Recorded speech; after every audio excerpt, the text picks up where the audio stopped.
Fala pessoal, sejam todos muito bem-vindos a mais um vídeo aqui no canal da FBNF, Faculdade Brasileira de Negócios e Finanças. Eu, Henrique Garcia, sócio da FBNF do Grupo Eu Me Banco, estou aqui com vocês em mais um vídeo no canal para trazer aquele conteúdo sobre o mercado do private. Então, quem já acompanhava ali no Instagram, viu que sempre eu estava trazendo muito conteúdo voltado para o mercado offshore, só que quando a gente fala de operações offshore, a gente está falando daquele cliente com patrimônio acima de 5, 10, 15 milhões. Quando a gente traz aqui para o Brasil, o cliente que geralmente ele tem acesso a um banker e tem essa conta lá fora, num GP, num sítio, ou até em um banco brasileiro, aqui geralmente é aquele cliente do private.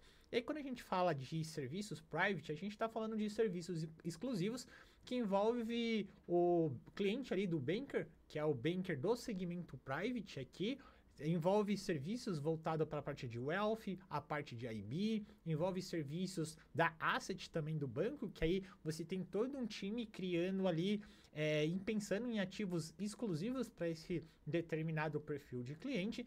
Então, o que eu falei? Não só vou trazer muito conteúdo e ajudar a galera que quer essa carreira internacional, como também vou falar sobre esses produtos exclusivos para o perfil do cliente aqui no Brasil também. Então, o vídeo de hoje a gente vai falar aí sobre o segmento private, só que a gente vai falar sobre um dos braços do private, que é a parte de asset manager. Então, esse é o tema do vídeo de hoje. Vou trazer aí um conteúdo falando sobre esse mercado, tá? A título de curiosidade, é um mercado que movimenta mais de 9 trilhões só aqui no Brasil. Não vou nem entrar em méritos desse mercado lá nos Estados Unidos. Então, bora compartilhar aqui a minha tela com vocês para a gente começar a aula de hoje. Vamos falar aqui então sobre o mercado de Asset Manager, beleza? E aí, o que é legal trazer para vocês? Vou colocar aqui, ó, para título de curiosidade, quem ainda não estava sabendo dessa informação, movimenta mais de 9 trilhões. Só em efeitos de comparação para você ver o quão é grande esse mercado aqui no Brasil. É maior que o PIB, por exemplo, Canadá, por exemplo, o PIB da Itália, por exemplo, para vocês terem um título de comparação, beleza? E aí, entrando aqui mais na prática, tá? Existem basicamente aí dois tipos de perfis de gestoras, de assets que vocês vão encontrar aí no mercado.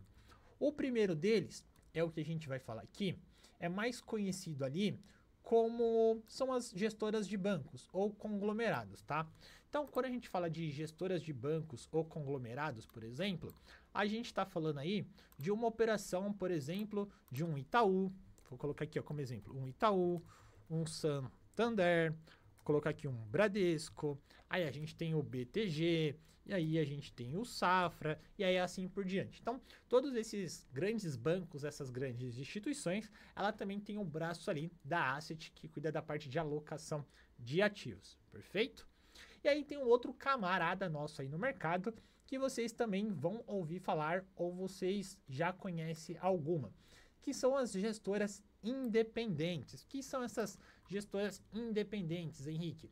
São gestoras ali, elas geralmente têm uma estrutura menor ali que o banco, por exemplo. Elas têm como grande diferencial buscar diferenciação com... Opa, diferenciação, escrevi errado. Vamos colocar aqui, ó. Diferenciação com estratégias mais sofisticadas. E aí, ela tem como característica também buscar um maior sofisticado, saiu errado aqui, deixa eu só corrigir aqui, ó. Sofisticado. Beleza? E aí ela tem como estratégia também buscar ela tem um maior risco, vamos dizer assim, em busca de um maior retorno, beleza? Então, o que diferencia? Quando a gente tem esse braço no banco, por que uma pessoa buscaria uma asset independente, por exemplo? Porque geralmente o banco ele tem várias vertentes, tem várias frentes. Então a gente tem um banco ali que tem operação comercial, tem a operação de investimentos, o banco tem a operação de wealth e o banco tem a operação da asset. Essas instituições independentes, elas foram criadas para fazer 100% a parte da alocação de ativo.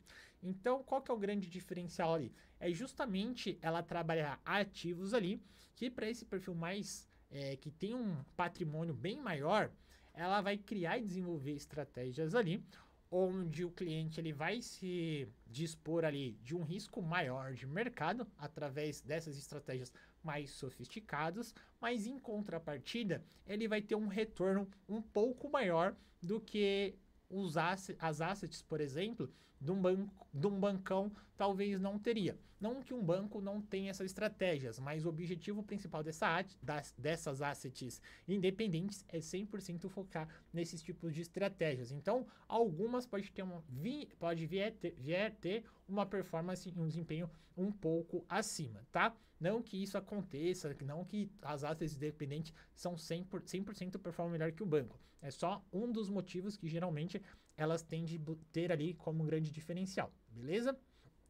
E aí, seguinte, tem esses dois modelos. Vocês entenderam que se você já atua no Bradesco, no Santander, por exemplo, você pode atuar no braço da asset dessas instituições. Se você está olhando para uma outra instituição, você também pode atuar numa asset independente, beleza? Batemos o martelo até aí. Ponto número 2. Tendências e movimentos de mercado. Uma pergunta que aí sempre eu respondo, nem se é batata. Henrique, como que você vê o mercado de asset? O que está acontecendo? Faz sentido eu entrar agora? Como que você vê? E aí, o que eu fiz? Quem já acompanha lá no Instagram, vê que a gente sempre está conversando com o gestor, e não só de asset, mas de bancos, corretoras, e a gente tem essa proximidade muito grande com o mercado. Então, conversei ali com alguns gestores e mapeei não, né? Separei ali alguns pontos em comuns de acontecimentos que vem acontecendo recentemente e tende a acontecer aí nos próximos meses dentro desse segmento voltado para a parte de asset. Então, o primeiro, tá? Isso é um movimento que já vem tendo, não só com assets, mas com algumas corretoras também, que é a parte de consolidação.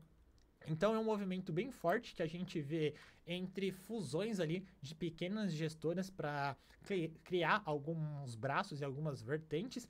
E aí tem dois pontos que a gente pode analisar desses movimentos. A gente vê ali, por motivo de expansão e aumento de patrimônio, algumas gestoras fazendo aquisição de outras para aumentar ali o portfólio.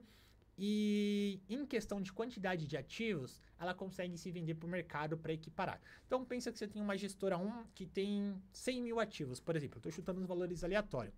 E aí você tem a gestora 2 que ela tem 70 mil. Ela vai, compra uma gestora que tem 40 mil ativos e aí ela passa a consolidar que ela tem 110, por exemplo. Então ela já tem a gestora 2, a partir dessa aquisição, ela pode vender para o mercado que ela é a maior gestora ali, porque agora ela passa a ter 110, enquanto a maior anterior tinha 100. Então são alguns movimentos estratégicos de mercado para mostrar, olha mercado, eu tô grande aqui, apesar de tudo que vem acontecendo economicamente, a gente está forte, tanto que a gente foi lá e comprou. Então a gente está muito agressivo e a gente está com caixa, a gente está investindo muito. Um dos motivos, um dos fatores que vem acontecendo essa movimentação de consolidação. Um outro fator também é justamente por conta dessa proteção, por conta de todas essas questões políticas, fiscais e tudo que vem acontecendo no Brasil. Uma estratégia de uma gestora não deixar se abalar por conta desses fatores é se unir com uma outra gestora para fortalecer esse vínculo. Então, são alguns motivos ali que vem acontecendo, tá? Apesar da taxa de juros muito alta, a gente não tem IPO faz alguns anos aí, esse movimento vem acontecendo por esses dois fatores. Mostrar para o mercado que estou bem e como uma maneira de proteção ali, beleza? Outro movimento, tá, que vem se falando bastante, e aí, mais uma vez, está relacionado por todos esses problemas políticos, fiscais e tudo que vem acontecendo aqui no Brasil, é a questão da diversificação.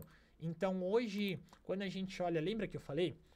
Principalmente essas assets independentes, o principal objetivo é você criar estratégias ali de alocação, onde você vai conseguir trazer para o cliente uma rentabilidade um pouco maior do que o banco, por exemplo.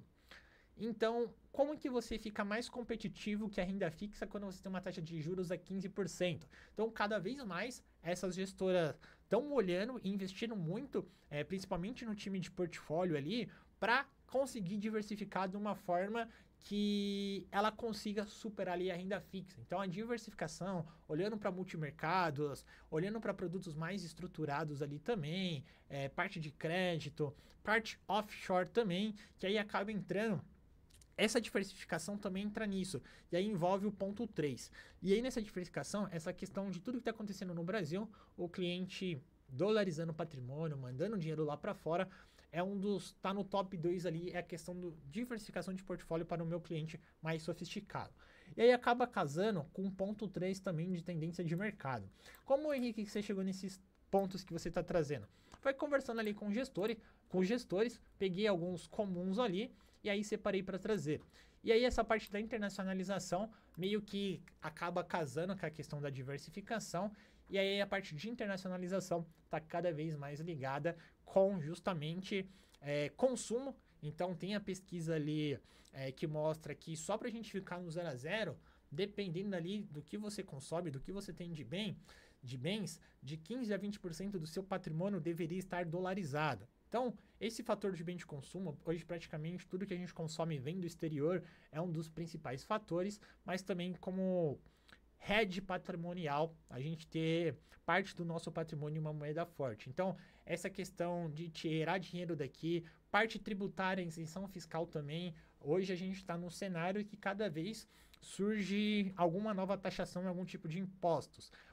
Alguns países, por exemplo, como o Paraguai, o Uruguai, na verdade, eles estão com incentivos para brasileiros que querem transferir parte do patrimônio lá, eles estão dando isenção fiscal, alguns incentivos. Então, essa questão da internacionalização, tanto por problemas, parte de isenção fiscal, é um outro motivo que está no radar ali das gestoras também.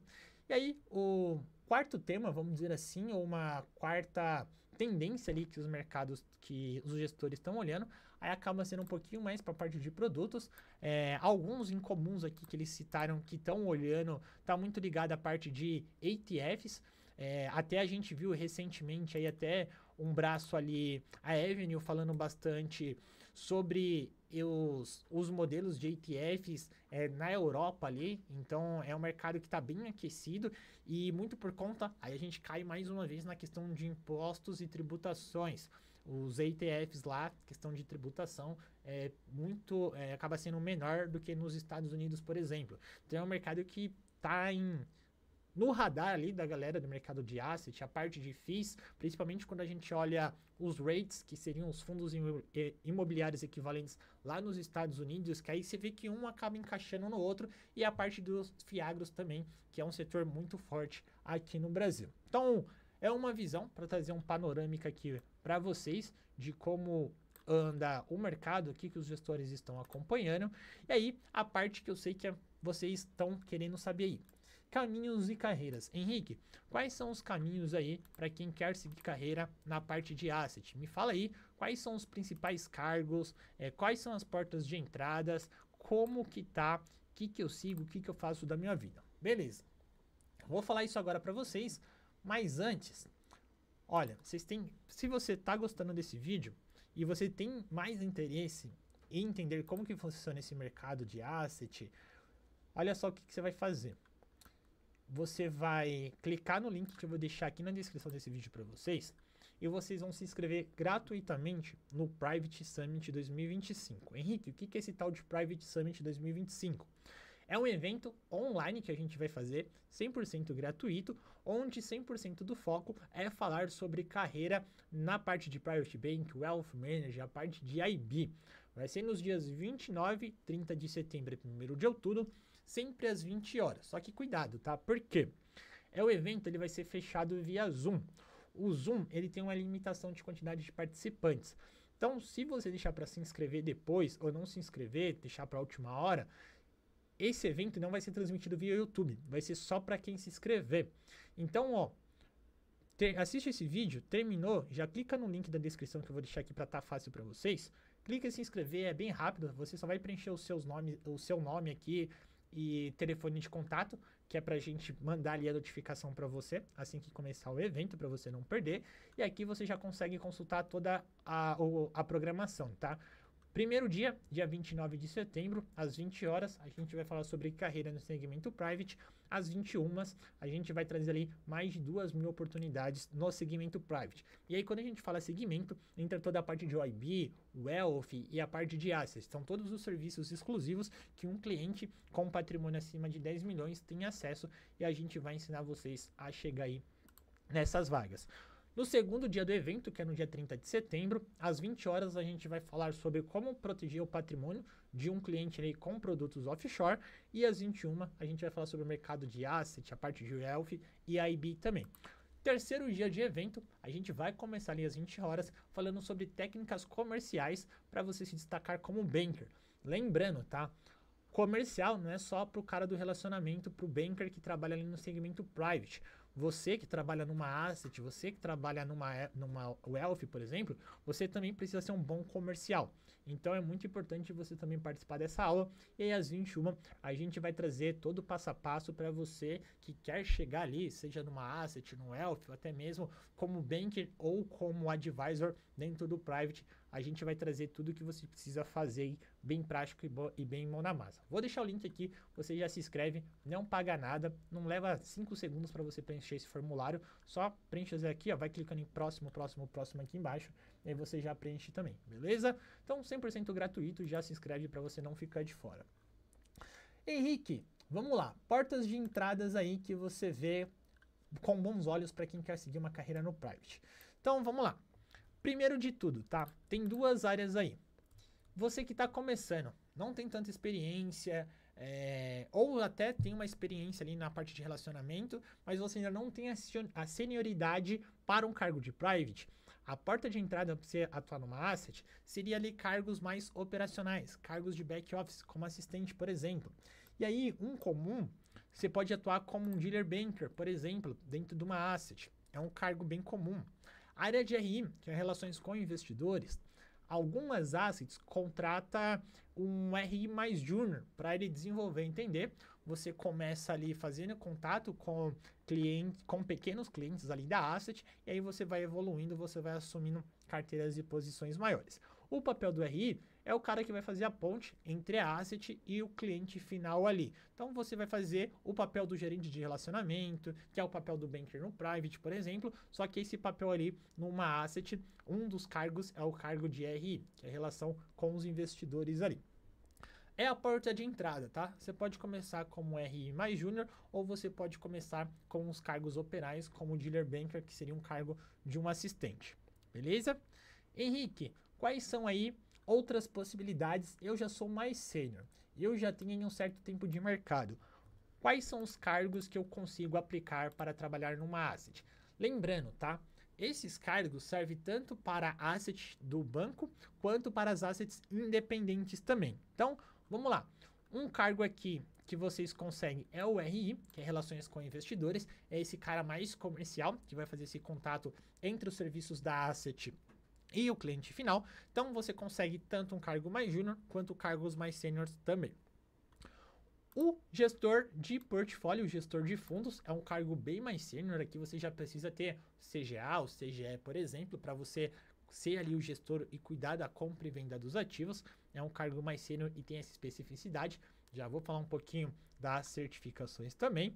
Aqui também você pode atuar como um trader dentro de uma estrutura de uma asset. Você pode atuar como equity research. Aqui o dealer banker que eu comentei ali em cima, você também pode entrar. A parte de risco, então você pode entrar como um analista de risco, um analista de compliance. Tanto essas duas aqui, como o dealer banker, deixa eu voltar aqui o dealer banker para vocês.